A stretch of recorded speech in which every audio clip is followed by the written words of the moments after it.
મિત્રો, મારું નામ ટીના છે. મારી ઉંમર 23 વર્ષની છે. હું એક કંપનીમાં કામ કરું છું, જેથી મારે અવારનવાર બહાર રહેવાનું અને મુસાફરી કરવાનું થતું હોય છે.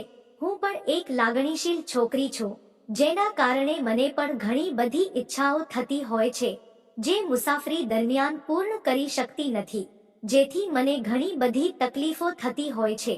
જેનાથી દૂર થવા માટે હું અવારનવાર બધાની સાથે વાતો કરતી હોઉં છું. દરરોજની જેમ આજે મને ઓફિસ પરથી કોલ આવ્યો અને મારે એ કંપનીમાં પ્રોજેક્ટ વિશે સમજાવવા માટે અહીંયાથી બીજા રાજ્યમાં જવાનું હતું.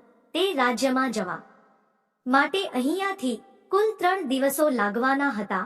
કંપનીના લોકોએ મારું ટિકિટ બુકિંગ કરાવી નાખ્યું હતું, પરંતુ મને મનમાં ઘણા પ્રશ્નો હતા.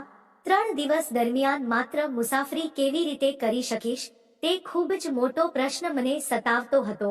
આખરે એ સમય આવી ગયો જ્યારે મારી ટ્રેન ત્યાંથી ઉપડવાની હતી. ભારે હૈયું રાખીને હું ટ્રેનની અંદર મારી બુક કરેલી સીટ ઉપર બેઠી. મેં ઘણા બધા ઓનલાઈન મિત્રો સાથે વાતચીત કરી. મેં તેમને મિત્ર બનાવેલા હતા, જેના કારણે નવરા બેઠા બેઠા મેં તેમની સાથે વાતો કરવાનું ચાલુ કરી. મારી ઈચ્છાઓને તે લોકોએ મને માન આપ્યું, પણ ત્યારબાદ પાછી હું કંટાળી ગઈ હતી.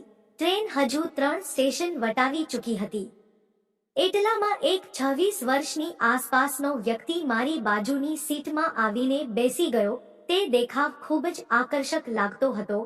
ચહેરો તો બહુ મોટો હતો, પણ દેખાવે સારો લાગતો હતો.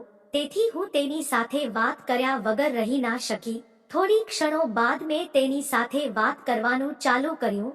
તે મારી સાથે વાત કરવામાં થોડો ઘણો શરમાતો હતો, એટલે મેં તેને થોડો માઇન્ડ ફી કર્યો અને તે મારી સાથે વાતચીત કરવા લાગ્યો. મને તેની સાથે વાત કરવામાં મજા આવી રહી હતી. ભલે મારી તેની સાથે થોડી ક્ષણ પહેલા મુલાકાત થઈ હતી, ન પણ હવે હું તેને પહેલી મુલાકાતમાં પસંદ કરવા લાગી હતી. ત્યારબાદ મેં તેની ગર્લફ્રેન્ડ વિશે પૂછ્યું, તો તેણે કહ્યું કે તેની હજુ સુધી કોઈ ગર્લફ્રેન્ડ નથી.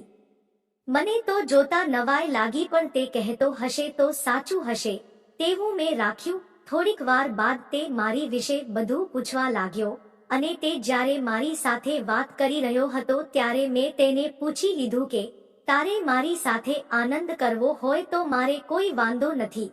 મારી આ વાત સાંભળીને તે એકદમ નવાઈ પામ્યો અને થોડીક વાર બાદ તેણે મને હા કરીને જવાબ આપ્યો. આગળ એક સ્ટેશન પાસે ટ્રેન ઊભી રહેવાની હતી.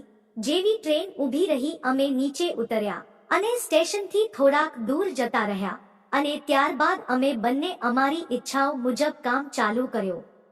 પહેલા તો તે થોડોક શરમ અનુભવતો હતો, પણ ત્યારબાદ તેને મારી સાથે આનંદ આવવા લાગ્યો અને અમે લોકોએ સફર દરમિયાન ત્યારે ભારે મજા કરી.